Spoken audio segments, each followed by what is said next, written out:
As I look back now, I'm not exactly sure how this trip started.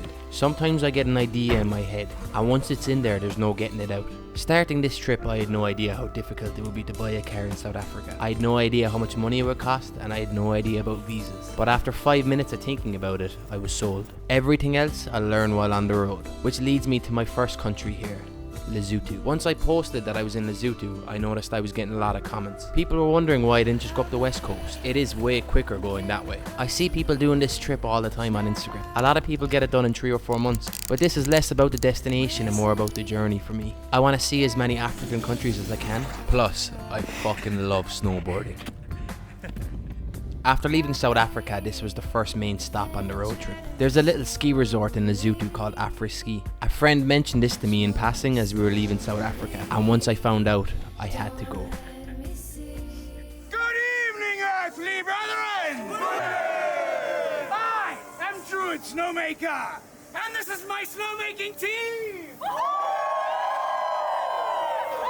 We are all gathered here this evening to celebrate the sacred ceremony of the burning of the skis in honor of our snow god.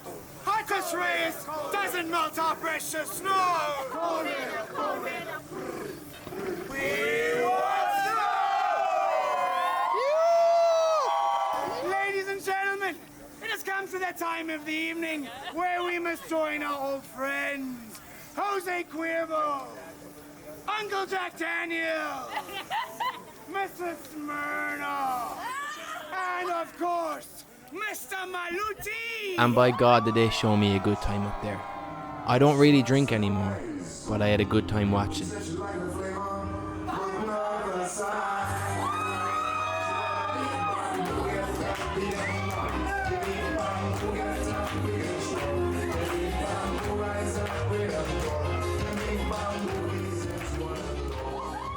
And that for me was Lesotho. I got to have a lot of fun, while also being saturated in scenery the whole time. Lesotho is a lovely gaff.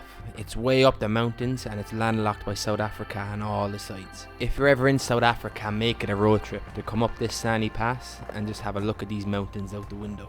We drove down this stretch of road for 10 kilometers before we got to the South African border. Now the issue here was when I bought this car, I was waiting for my traffic register number. It was supposed to take 2 weeks and ended up taking 3 months. So the day we left for Lesotho, our South African visa was nearly up. We were hoping when we crossed back into South Africa they'd give us a new visa. Oh my god. But that wasn't the case. They told us we'd have to go home to get another one. I told them home is exactly where we're going, but instead of flying, we're driving. He laughed and he issued us a 7-day South African visa. I've already travelled the whole of South Africa, so there's not much more I wanted to see, besides this one last area called Drakensberg. Here we stayed in a place called Kutso and took horses up into the mountains. I started horse riding about a year ago and never thought it'd be something I'd enjoy. But that's the beauty of travelling, that you find yourself trying new things all the time.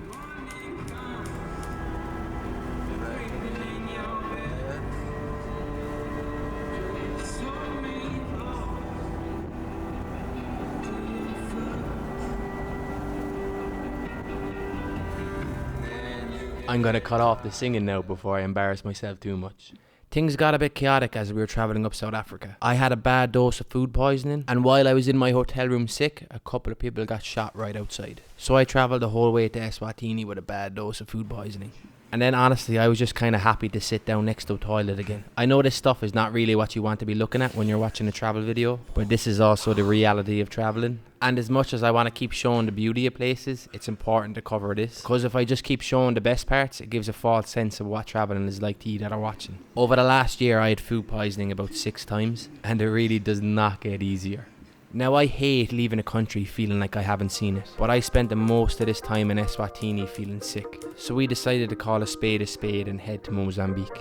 I had been here before and I really just wanted to get to the beach and eat some good fruit. I wanted to get into the ocean and surf, and that would bring me back to life. We both just wanted to wake up the next day at the beach, so we drove through the night until we got to Tofu. Over 12 hours of driving with I don't know how many police stops, but we made it. She just texted.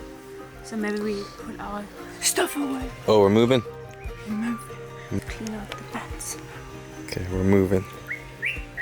Bye bye, Mozambique. While I was sat on the floor hallucinating from the food poisoning, this is everything I was thinking of. Sat here watching the waves, eating what Emily would like to call Two vagina. That papaya and a couple of bananas was the first bit of food I eaten in days. But after getting here, I was feeling rather ambitious. I had eaten here once before and the food had never failed me then. So this was my first solid meal in 72 hours. That's so good.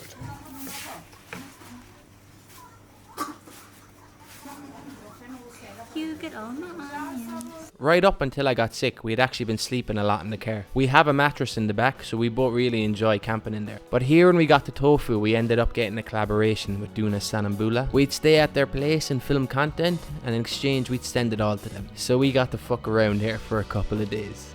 And honestly, looking back, I'm very happy we left Eswatini when we did, because this was exactly what the doctor ordered. Tofu for me is a very special place. It is a bit of a party town though, so if you're coming here, try not to get caught up in it. The surfing and the diving is incredible, so really make that your main focus. There's also a little bit of a backpacking scene here too. I think for me personally, Mozambique is close to being my favourite country, and if you're thinking about travelling Africa, don't rule it out.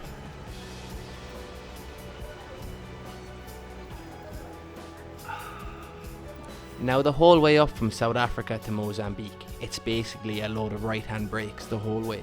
And then this morning, while everyone was over surfing the right, I found myself a little left that had nobody else out there. It's been a long time since I've gotten to surf a left, so this for me after the last couple of days, this was the perfect treat. So this was the last wave I'd actually catch in Tofu. I had surfed for 3 hours and I had actually gotten out of the water. But I wanted one video of me surfing, so I asked Emily to come down and take a video. And now I still don't consider myself a decent surfer. We're slowly making progress and getting to where we want to be. So we'll take that. And now that was the end of Tofu. And we weren't really sure what we were going to do next. Before we left, we heard about this little surf spot. 4 hours away, and 2 hours of that is just going down a dirt road, so you need a good 4x4. But thank God we have Inyala. And if you're wondering, did we name our car after an antelope? You'd be correct.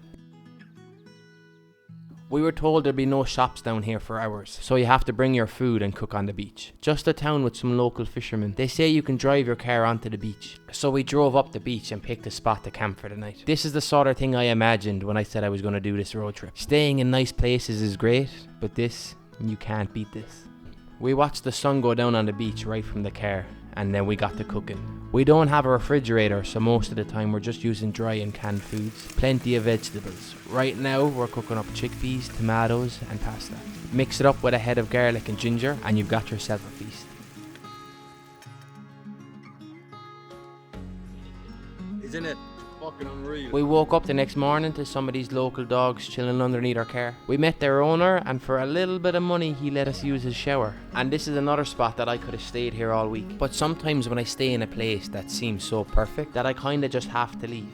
And my logic behind this is I always think it's good leaving wanting more. Because I feel like when you get to a place and it's so perfect, you can almost kind of ruin it by staying on and wanting more. And I feel like when you get somewhere and you have that perfect day and you leave just a bit earlier, that memory in your head of that perfect day will never get shifted. And that's what this place kind of was for me. After a lovely night on the beach just before, we woke up the next morning and seen that the waves were working, which honestly was so perfect. For the next couple of months from here on out, we'd be driving away from the ocean, so this small little fishing village actually ended up being our last surf. And now I know I haven't covered as much in this video as I did in previous videos, but I feel like this is a good spot for me to end this video. As we drive up further into Africa, everything gets a little more chaotic, and honestly I'm really looking forward to it. And I really hope I can showcase the beauty of Africa along the way. And as we go, I'm going to try split the videos up into different parts. We covered South Africa, Lesotho, Eswatini and Mozambique, and in the next video I'll begin where this video ends. We've got a whole lot of ground to cover over the next couple of months. It's not going to be the quickest road trip, but if you want to come along with me and see as much as Africa as I can, hit the follow button and come along for the spin. Because as my favourite phrase goes, we're only getting started. And to end this video, I'm just going to shut up for a second and let you enjoy this beautiful village here in Mozambique. Till the next video, peace.